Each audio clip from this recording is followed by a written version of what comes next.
ನಮ್ಮ ಎಕ್ಸಾಮು ಈ ತರ ಇದೀರ ಚೆನ್ನಾಗಿರೋದಲ್ಲ. ಕ್ವಶನ್ಸೇ ಇಲ್ಲ.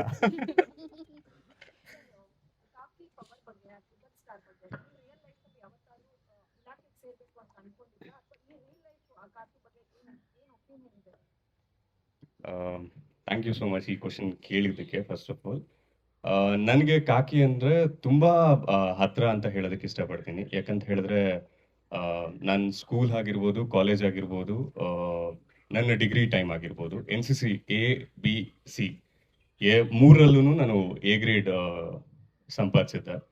That is like direct army for a 35% reservation ಇದರಲ್ಲಿ. ಸೊ ಆರ್ಮಿಗೆ ಜಾಯ್ನ್ ಆಗಬೇಕಾಗಿತ್ತು. That was my dream. But unfortunately ನನ್ನ ಲೈಫಲ್ಲಿ ಯಾವುದೋ ಒಂದಷ್ಟು ಪ್ರಾಬ್ಲಮ್ಸ್ಗಳಾಗಿ ನಾನು ಅದನ್ನು ಅಚೀವ್ ಮಾಡೋದಕ್ಕಾಗಲಿಲ್ಲ. ಲೈಕ್ ಎಲ್ಲ ಆ್ಯಕ್ಟರ್ಸ್ಗಳಿಗೂ ಲೈಕ್ ನಾರ್ಮಲ್ ಕ್ಯಾರೆಕ್ಟರ್ಸ್ ಅನ್ನೋದು ಸಿಗ್ಬೋದು. ಅಂದರೆ ಇವಾಗ ಶ್ರೀಮಂತನ ಕ್ಯಾರೆಕ್ಟರ್ ಆಗಿರ್ಬೋದು, ಒಂದು ಕಂಪ್ನಿಲಿ CEO ಕ್ಯಾರೆಕ್ಟರ್ ಆಗಿರ್ಬೋದು, ಅಥವಾ ತುಂಬ ಬಡವ ಅನ್ನೋದಾಗಿರ್ಬೋದು. ಬಟ್ ಕಾಕಿ ಹಾಕ್ಕೊಳ್ಳೋದಕ್ಕೆ ಋಣ ಇರಬೇಕು ಅಂತ ಹೇಳ್ತೀನಿ. ಯಾಕಂದರೆ ಎಷ್ಟೋ ಜನ ಆರ್ಟಿಸ್ಟ್ಗಳು ತುಂಬ ವರ್ಷ ಕೆಲಸ ಮಾಡಿದ್ರು ಕಾಕಿ ಹಾಕೋ ಒಂದು ಅದೃಷ್ಟ ಸಿಗಲ್ಲ. ಬಟ್ ನನಗದು ಈ ಒಂದು ಸೀರಿಯಲ್ನ ಒಪ್ಕೊಳ್ಳೋದಕ್ಕೆ ಒಂದು ಹೈಲೈಟ್ ಪಾಯಿಂಟ್ ಅಂತ ಇದ್ದಿದ್ದೆ ಕಾಕಿ ಅನ್ನೋದು. ಸೊ ಕತೆ ಕೂಡ ಅದಕ್ಕೆ ತುಂಬ ಅಂದರೆ ತುಂಬ ಪುಷ್ಟಿ ಕೊಡ್ತು. ಆ ಆ ಒಂದು ಪವರ್ನ ರಿಯಲ್ ಆಗಿ ಎಂಜಾಯ್ ಮಾಡಿದ್ದೀನಿ ನಾನು. ಅಜಿತ್ ರಾಮ್ ನಾರಾಯಣ್ ಅನ್ನೋ ಒಂದು ಕ್ಯಾರೆಕ್ಟರಲ್ಲಿ ನಿಜಕ್ಕೂ ಪವರ್ನ ಫೇಸ್ ಮಾಡಿದ್ದೀನಿ ನಾನು ಫಿಯರ್ಲೆಸ್ ಆಗಿ.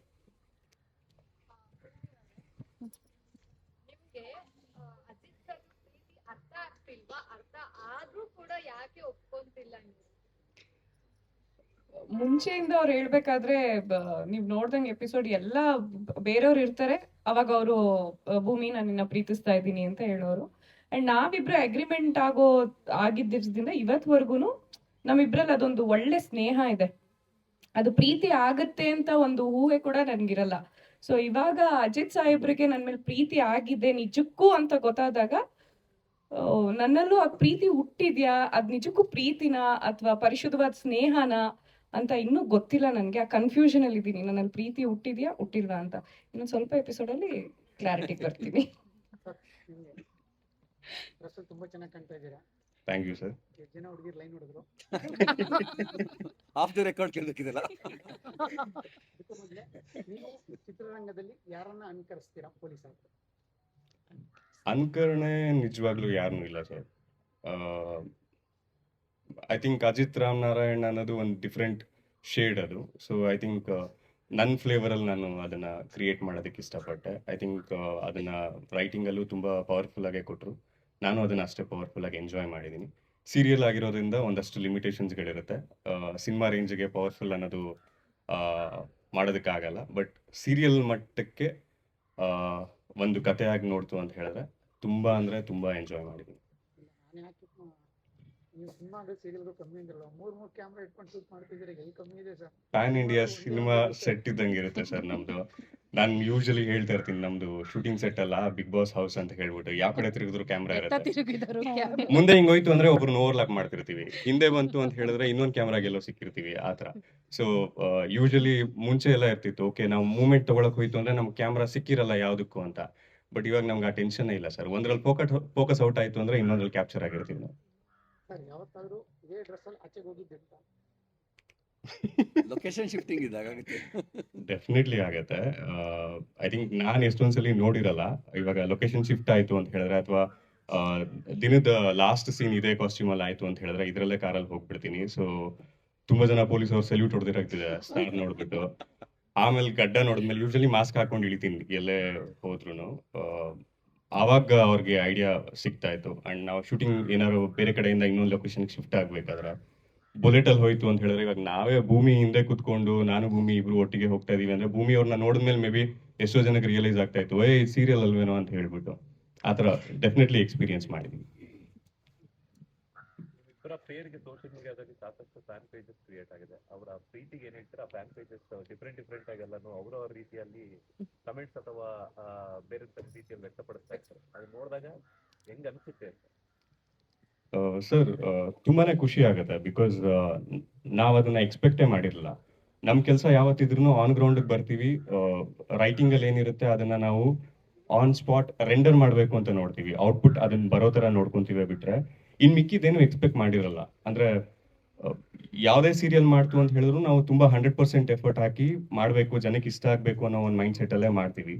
ಬಟ್ ಎಲ್ಲಾ ಕ್ಯಾರೆಕ್ಟರ್ಗಳಿಗೂ ಎಲ್ಲಾ ಸೀರಿಯಲ್ಗೂ ಫ್ಯಾನ್ ಬೇಸ್ ಅನ್ನೋದು ಅಥವಾ ಜನದ ಮನ್ನಣೆ ಅನ್ನೋದಾಗಿರ್ಬೋದು ಸಿಗಲ್ಲ, ತುಂಬಾ ಕಷ್ಟ ಅದು. ನಮಗ್ ಸಿಕ್ಕಿದೆ ಅಂತ ಹೇಳಿದ್ರೆ ನಿಜಕ್ಕೂ ಖುಷಿ ಆಗತ್ತೆ. ಅಜಿತ್ ಮತ್ತೆ ಭೂಮಿ ಕ್ಯಾರೆಕ್ಟರ್ನ ಸಿಕ್ಕಾಪಟ್ಟೆ ಎಂಜಾಯ್ ಮಾಡ್ತಾರೆ. ಅವರಿಬ್ರು ಜಗಳನಾಗಿರ್ಬೋದು, ಅವರಿಬ್ರು ಕೆಮಿಸ್ಟ್ರಿನಾಗಿರ್ಬೋದು, ಅಂಡ್ ಕಥೆನೂ ಅದೇ ತರ ಇದೆ. ಅವರಿಬ್ರಿಗೂ ಅಷ್ಟು ಸಪೋರ್ಟ್ ಮಾಡ್ಕೊಂಡು ಸ್ಟೋರಿ ನೆರೇಟ್ ಆಗಿರೋದ್ರಿಂದ. ಅಂಡ್ ಇಲ್ಲಿ ಇನ್ನೊಂದು ವಿಚಾರ ಹೇಳಬೇಕು ಅಂತ ಹೇಳಿದ್ರೆ, ಮೇನ್ ಅಜಿತ್ ಮತ್ತೆ ಭೂಮಿ ಕೆಮಿಸ್ಟ್ರಿ ವರ್ಕ್ ಆಗೋದಕ್ಕೆ ತುಂಬಾ ಡಾಮಿನೆಂಟ್ ರೀಸನ್ ಏನು ಅಂತ ಹೇಳಿದ್ರೆ, ಅದು ಅಲ್ಲಿ ಲಾಸ್ಟ್ ಅಲ್ಲಿ ನನಗೂ ಇಲ್ಲಿಗೂ ಸಂಬಂಧ ಇಲ್ಲ ಅಂತ ಒಬ್ರು ಕೂತಿರಲ್ಲ, ತುಂಬಾ ಇನ್ನೋಸೆಂಟ್ ಆಗಿ ಕಾಣಿಸ್ತಾರೆ, ಅವರೇ ರೀಸನ್. ಸಿಕ್ಕಾಪಟ್ಟೆ ಹ್ಯೂಮರ್ ವರ್ಕ್ ಮಾಡಿರೋದೇ ಅವರು. ಇವಾಗ ನೀವು ಆ ಫ್ಯಾನ್ ಪೇಜ್ಗಳಲ್ಲಿ ಒಂದಷ್ಟು ಕಮೆಂಟ್ಸ್ಗಳಾಗಿರ್ಬೋದು, ಇವಾಗ ಹುಚ್ಚ ರಘುವೀರ್, KGF3 ಹೀರೋ, ಮಾಲಾಶ್ರೀ ಅಥವಾ ಅಪ್ಸರೆ, ಟಾಮ್ ಅಂಡ್ ಜೆರಿ, ಈ ತರದ್ ಒಂದಷ್ಟು ಇದೆ, ನಮ್ಗೆ ಸಡನ್ ಆಗಿ ನೆನಪು ಬರ್ತಿಲ್ಲ ಎಷ್ಟಿದೆ ಅಂತ ಹೇಳಿದ್ರೆ ಲಿಟ್ರಲಿ ನಾವು ಒಂದು ಪೇಜ್ ಫುಲ್ಲು ಬರ್ಕೊಂಡು ಹೋಗ್ಬೋದು. ಸೊ ಅವ್ರ ಎಫರ್ಟು ಅಂಡ್ ಕತೆ ಇರೋದು ಎಲ್ಲ ಸೇರಿ ಅದ್ ರಿಫ್ಲೆಕ್ಷನ್ ಅನ್ಸುತ್ತೆ. ಐ ಥಿಂಕ್ ಈ ಒಂದು ಮೂಮೆಂಟ್ ಅಲ್ಲಿ ನಾನು ಕುತ್ಕೊಂಡು ಎಲ್ಲ ಫ್ಯಾನ್ ಪೇಜಸ್ಗಾಗಿರ್ಬೋದು ತುಂಬಾ ಅಂದ್ರೆ ತುಂಬಾ ಥ್ಯಾಂಕ್ಸ್. ನಿಮ್ಮ ಪ್ರತಿಯೊಂದು ಎಡಿಟ್ಸು ನಮಗೆ ನಮ್ಮ ಮನ್ಸ್ ಗೆದ್ದಿದೆ ಆ್ಯಕ್ಚುಲಿ. ಎಲ್ಲದನ್ನೂ ನೋಡ್ತಿರ್ತೀನಿ ಆ್ಯಂಡ್ ಎಷ್ಟೊಂದ್ಸಲಿ ಸೆಟ್ಟಲ್ಲೂ ಮಾತುಕತೆ ಬಂದಿರೋದಿದೆ, ರೀಲ್ಸ್ಗಳು ಅಥವಾ ಒಂದು ಸ್ಟೋರಿ ನೋಡ್ಬಿಟ್ಟು. ಐ ಥಿಂಕ್ ಪ್ರಿವಿಲೇಜ್ ಫೀಲ್ ಆಗುತ್ತೆ. ನಿಮ್ಮೊಂದು ನಂಬಿಕೆನ ಉಳಿಸ್ಕೊಳ್ಳೋದಕ್ಕೆ ಎವ್ರಿ ಡೇ ಕಷ್ಟ ಬೀಳ್ತೀವಿ ಅಂತ ಹೇಳೋದಕ್ಕೆ ಇಷ್ಟಪಡ್ತೀನಿ. ಭೂಮಿ ಅವ್ರು ಏನಾದ್ರು ಹೇಳಾಗಿದ್ರೆ ಹೇಳ್ತಾರೆ. To be honest, fan page ಅವ್ರಿಗೆ like really heartful thank you ಹೇಳಬೇಕು. ಬಿಕಾಸ್ ಅವ್ರು ಮಾಡೋ ಒಂದೊಂದು ಎಡಿಟ್ಸು, ನಾನು ಫಸ್ಟ್ ಎಪಿಸೋಡಲ್ಲಿ ಏನು ಆ್ಯಕ್ಟ್ ಮಾಡಿರ್ತೀನಿ, ಫಸ್ಟ್ ಎಪಿಸೋಡಲ್ಲಿ ನಾನು ಸಾಯಿಬ್ರು ಹಣೆಗೆ ಒಂದು ಡಿಕ್ಕಿ ಹೊಡಿತೀನಿ, ಅದು ಇವಾಗಲೂ ಕ್ಯಾರಿ ಆಗುತ್ತೆ. ಅದನ್ನ ತಗೊಂಡು ಎಡಿಟ್ ಮಾಡ್ತಾರೆ ಅವ್ರು. ಎಷ್ಟು ಯುನೋ ಲೈಕ್ ಅವ್ರ ಸೆನ್ಸ್ ಆಫ್ ಹ್ಯೂಮರ್ ಇರ್ಬೋದು. ಒಂದೊಂದ್ಸತಿ ನಾನೇ ನನ್ನ ಎಡಿಟ್ಸ್ ಎಲ್ಲ ನೋಡಿದಾಗ ಅಯ್ಯೋ ನಿಜಕ್ಕೂ ನನ್ನ ಗಂಡ ಹಿಂಗೆ ಸಿಗ್ಬಾರ್ದಾ ಅನ್ಸ್ಬಿಡುತ್ತೆ. ಲಿಟ್ರಲಿ ಸುಮಾರು ಸತಿ ಅನ್ಸಿದೆ ನನಗೆ. ಅಂದ್ರೆ ಹೆಂಡತಿ ಗಂಡನ್ನ ಕೇರ್ ಮಾಡೋದು ನನಗೊಂದು ಶೂಟ್ ಆಗುತ್ತೆ, ಆವಾಗ ಅಜಿತ್ ಸಾಹೇಬ್ರು ಭೂಮಿನ ಹೇಗೆ ಕೇರ್ ಮಾಡ್ತಾರೆ ಅದು.